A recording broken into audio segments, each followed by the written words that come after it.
reduce, you were talking also about these roaming rates. Paying extra for cross-border phone calls is something we do no longer do inside the EU, and why should you?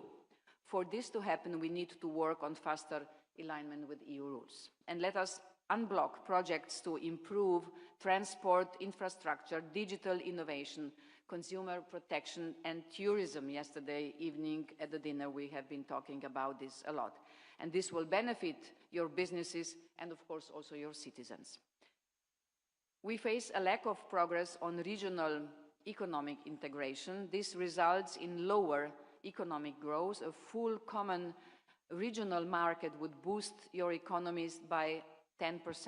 Lack of progress, on the other hand, also risks access to the EU single market for those who block decisions that would benefit all. I know the reforms we have agreed to together are not always easy, but they allow to accelerate EU accession and prepare your economies for the single market, for the market of 450 million people. And they unlock opportunities. They give you access to member state treatment in some EU policies, and they show our member states that you are ready for more and deeper integration into the European Union. And let us talk how our instruments can also attract more foreign investment. The President of the Commission, Ursula von der Leyen, told me she was very impressed by the 2 investment conferences she attended in the region. And let's continue working on that. Let's together bring more sustainable EU investments and trading partners to the region. And we know from the experiences from the past, the closer we will get to the real enlargement, the more investors are coming.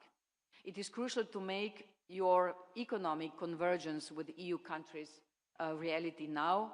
We know from the experience that the closer a candidate country gets to the EU accession, you will also get more tourists, more presence in the media of the European Union, and of course, I hope, more curiosity on the side of the citizens of the member states. Let us use the remaining 2 years to make the growth plan a resounding success and prepare the ground for your accession to the EU. Because the main goal of growth plan is helping you developing to be able to become an equal member of the European Union in the future. Thank you, dear Edi, once again for hosting us here. It's always good to come here. And today we are at the growth plan. I'm coming back soon again, discovering some other parts of your country. Thank you for hosting us.